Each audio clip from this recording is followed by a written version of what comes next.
투자하면 국가에서 세금 40%를 돌려준다고요? 바로 지금 2026년 직장인 재테크 판도를 완전히 뒤집어버릴 역대급 정책 펀드가 등장했습니다. 정부가 150조 원을 쏟아부으며 작정하고 만든 국민 성장 펀드. 5월 26일 출시를 앞두고 금융권이 발칵 뒤집혔습니다. 소득공제 40%에 배당세 감면, 손실 보전까지. 하지만 이 혜택을 온전히 받는 사람과 1원도 못 받는 사람이 따로 있습니다. 오늘 이 영상 끝까지 보시면 내 연봉에서 실제로 얼마가 돌아오는지, 가입 전 반드시 확인해야 할 함정까지 남김없이 정리해드리겠습니다. 국민 성장 펀드. 이름은 많이 들어봤는데 정확히 뭔지 모르는 분들이 아직 많습니다. 간단히 말하면 정부가 150조 원이라는 어마어마한 돈을 쏟아부어서 반도체, AI, 2차 전지 같은 12개 전략 산업에 투자하겠다는 국가 프로젝트입니다. 이 중에서 우리 개인이 직접 참여할 수 있는 국민 참여형 펀드 규모만 7,200억 원입니다. 출시일은 2026년 5월 26일로 확정됐고 미래에셋, 삼성, KB 3대 운용사가 운용을 책임집니다. 한마디로 정부가 작정하고 판을 깐 겁니다. 그러면 이 펀드에 왜 금융권이 발칵 뒤집혔는지 핵심 혜택 3가지를 하나씩 짚어보겠습니다. 첫 번째, 소득공제입니다. 소득공제란 세금을 매기는 기준 자체를 낮춰주는 겁니다. 매달 월급에서 빠져나가는 세금, 그 계산의 출발점을 깎아주는 거라고 생각하시면 됩니다. 구간별로 나눠서 설명드리겠습니다. 먼저 투자금 3천만 원까지는 무려 40%를 공제해줍니다. 여기서 3천만 원을 넘어 5천만 원까지 구간은 20%를 공제해줍니다. 마지막으로 5천만 원을 넘어 7천만 원까지 구간은 10%를 공제해줍니다. 이걸 최대로 채우면 소득공제액이 무려 1,800만 원입니다. 뼈 빠지게 일한 내 소중한 돈인데 나라에서 꼬박꼬박 떼어가는 세금, 이걸 합법적으로 돌려받을 방법이 생긴 겁니다.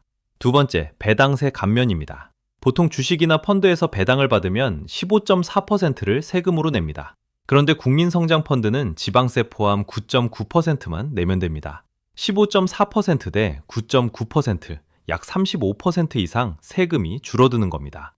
배당을 많이 받는 분들에게는 이 차이가 결코 작지 않습니다. 세 번째, 손실 보전입니다. 투자니까 당연히 원금이 깎일 수도 있겠죠? 그런데 국민 참여형 펀드 7,200억 원 중에서 정부가 1,200억 원을 후순위로 출자했습니다. 후순위라는 건 손실이 나면 정부 돈이 먼저 깎인다는 뜻입니다. 쉽게 말해 정부가 1번 방패막이를 자처한 겁니다. 이 방패가 최대 20%까지 손실을 흡수해줍니다. 소득공제 40%는 지도에 표시된 보물 위치입니다. 그런데 지도를 받았다고 해서 모두가 보물을 찾는 건 아닙니다. 세금 40%가 내 연봉에서 정확히 얼마로 돌아오는지 직접 계산해 드리겠습니다. 자, 이제 진짜 돈 되는 이야기, 연봉별 시뮬레이션을 시작해 보겠습니다. 시뮬레이션에 앞서 하나만 짚고 가겠습니다. 세금은 연봉 전체에 바로 붙는 게 아닙니다. 연봉에서 근로소득공제, 인적공제 같은 항목을 쭉 빼고 남은 금액, 이걸 과세표준이라고 합니다. 세율은 이 과세표준에 적용됩니다. 연봉이 같아도 공제 상황에 따라 실제 세금이 달라지는 이유가 바로 이겁니다. 참고로 IRP는 소득공제가 아니라 세액공제입니다. 소득공제는 세금 부과 기준 자체를 낮추는 것이고 세액공제는 이미 계산된 세금 청구서에서 쿠폰을 쓰는 겁니다. 국민성장펀드의 소득공제와 IRP의 세액공제는 한도가 완전히 별개이니까 둘 다 동시에 챙길 수 있습니다. 일부 영상에서 이걸 혼동하고 있는데 명확히 구분하셔야 합니다. 자, 그러면 실제 케이스로 들어가 보겠습니다. 첫 번째, 김대리. 연봉 4천만 원인 사회 3년차 직장인입니다. 아직 주담대도 없고 공제 항목이 별로 없는 사회 초년생이라 연말정산 때마다 토해내기 바쁜 분입니다. 김대리의 과세 표준은 약 2,900만 원입니다. 여기에 적용되는 세율은 지방세 포함 16.5%입니다. 국민성장펀드에 1,000만 원을 넣으면 투자금의 40%인 400만 원이 소득공제됩니다. 400만 원의 세율 16.5%를 곱하면 환급액은 약 66만 원입니다. 매달 빠듯하게 살고 있는 분에게 한 달치 생활비가 그냥 돌아오는 셈입니다. 두 번째, 이 과장. 연봉 7천만 원인 10년차 직장인입니다. 주담대 갚으면서 아이 학원비까지 나가는 40대 가장입니다. 이 과장의 과세 표준은 약 5,200만 원입니다. 여기서 주목할 점은 과세 표준이 5천만 원을 넘기면서 세율 구간이 바뀐다는 겁니다. 16.5%에서 26.4%로 뛰어오릅니다. 2천만 원을 투자하면 소득공제는 800만 원입니다. 800만 원에 26.4%를 곱하면 환급액은 약 211만 원입니다. 같은 펀드에 넣었을 뿐인데 김대리보다 3배 넘게 돌려받습니다. 이 차이가 왜 생기는지 아시겠습니까? 적용되는 세율이 다르기 때문입니다.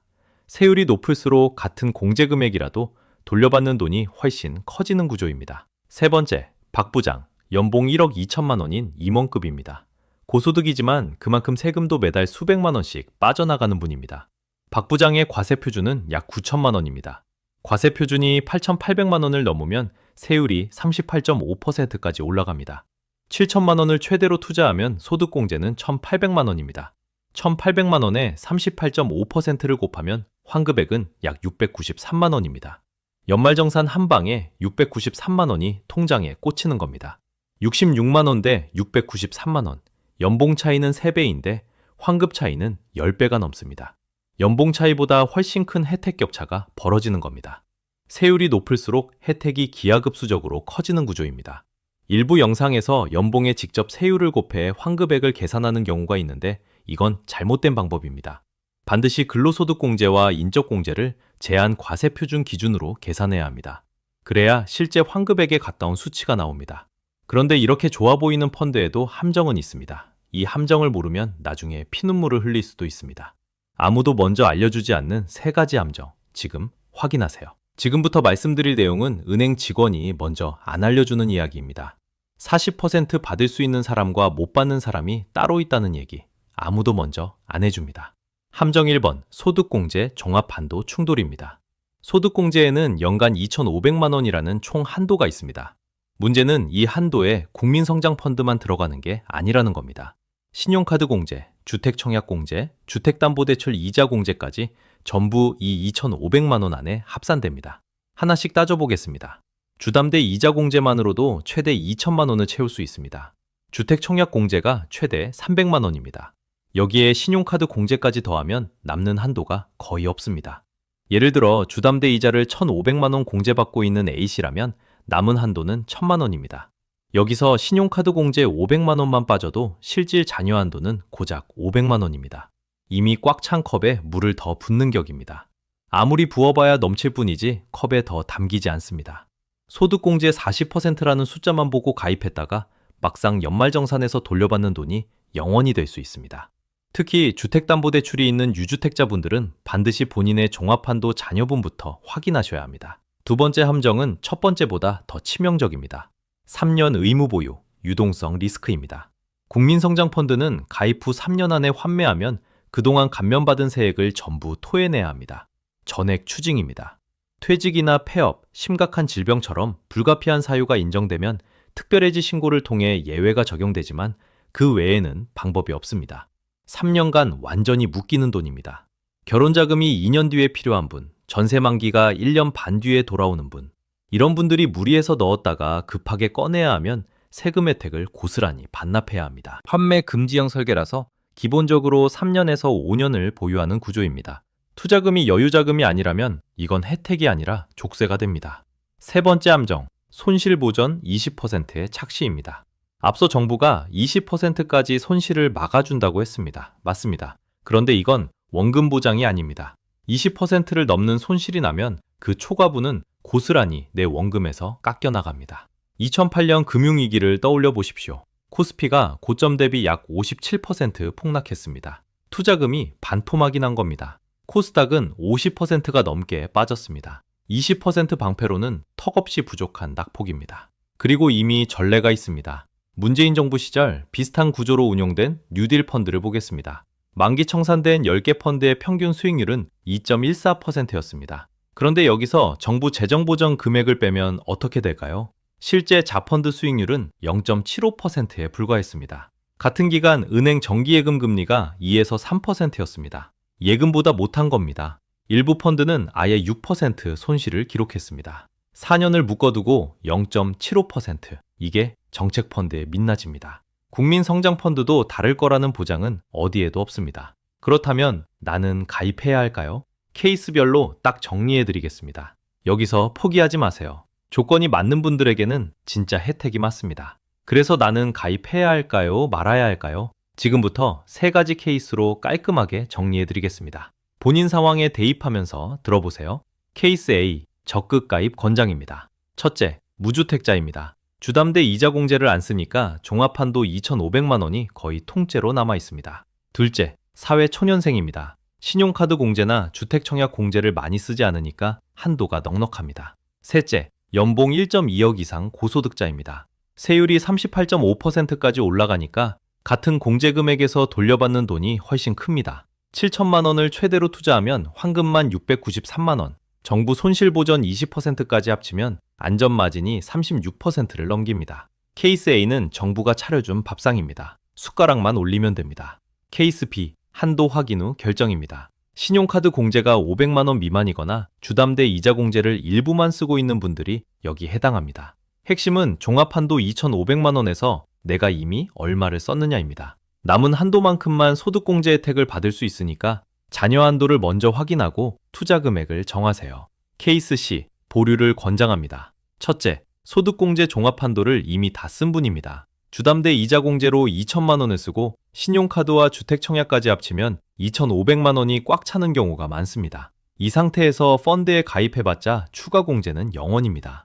둘째, 3년 안에 목돈이 필요할 가능성이 있는 분입니다. 결혼이든 전세든 의무 보유기간 3년을 못 채우면 감면세액이 전액 추징됩니다. 셋째, 결정세액이 0원인 분입니다. 이미 각종 공제로 내 세금이 없으면 소득공제를 더 받아봤자 돌려받을 게 없습니다. 케이스 C는 꽉 찬 배에 억지로 더 먹으려는 격입니다. 배탈만 납니다. 한 가지 더 알아두실 게 있습니다. 기존 ISA 계좌가 있다면 이 계좌로 국민성장펀드를 편입할 수 있습니다. ISA 일반형 비과세 한도 200만 원까지 추가 혜택을 누릴 수 있으니까 이미 ISA를 운용 중이라면 연계를 꼭 검토해보세요. 참고로 서민 우선 배정도 검토 중입니다.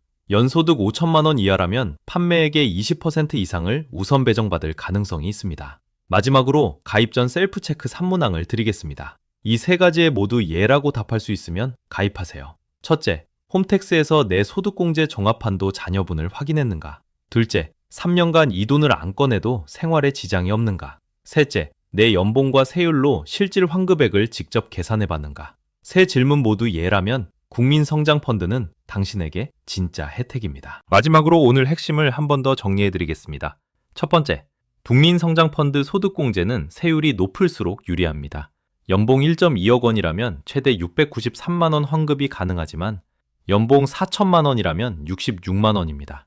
같은 40% 소득공제라는 간판 아래 실제 돌아오는 돈은 10배 넘게 차이가 납니다. 소득공제는 과세 표준을 깎아주는 구조이기 때문에 적용되는 세율이 높은 사람일수록 같은 공제 금액에서 돌려받는 세금이 커지는 겁니다. 내 세율이 얼마인지 먼저 확인하는 게 출발점입니다. 두 번째, 소득공제 종합한도 2,500만 원을 반드시 확인하셔야 합니다. 주택담보대출 이자 공제를 받고 계신 유주택자라면 이미 한도의 상당 부분이 차 있을 수 있습니다. 한도가 꽉 찬 상태에서 국민성장펀드에 가입하면 소득공제 혜택은 0원입니다. 확인 없이 가입부터 했다가는 3년 동안 돈이 묶이기만 하고 세금 혜택은 단 한 푼도 못 받는 최악의 상황이 벌어질 수 있습니다. 보물지도를 손에 쥐고도 보물함이 이미 비어있는 셈이 되는 겁니다. 세 번째, 3년 의무 보유 기간과 손실보전 20%라는 숫자를 정확히 이해하셔야 합니다. 손실보전은 원금 보장이 아닙니다. 20%를 넘어서는 손실이 나면 그때부터는 내 원금이 직접 깎입니다. 가입 전에 내가 케이스 A에 해당하는지를 따져보셔야 합니다. 케이스 A란 세율이 높고 소득공제 종합한도에 여유가 있고 3년 이상 묻어둘 수 있는 여유자금인 경우를 말합니다. 이 세 가지가 다 맞는다면 가입하시고 하나라도 아니라면 신중하게 판단하시기 바랍니다. 댓글로 자신의 케이스를 공유해주세요. 저는 케이스 A에 해당해요. 저는 B라서 고민 중이에요. 이렇게 남겨주시면 같은 고민을 하는 다른 분들에게도 큰 참고가 됩니다. 이 영상이 도움이 되셨다면 좋아요와 구독 부탁드립니다. 여러분의 한 번의 클릭이 이런 실전 정보 영상을 계속 만들 수 있는 힘이 됩니다. 다음 영상에서는 국민성장펀드 vs ISA 어디에 먼저 돈을 넣어야 유리한지 비교해 드리겠습니다. 놓치지 마세요.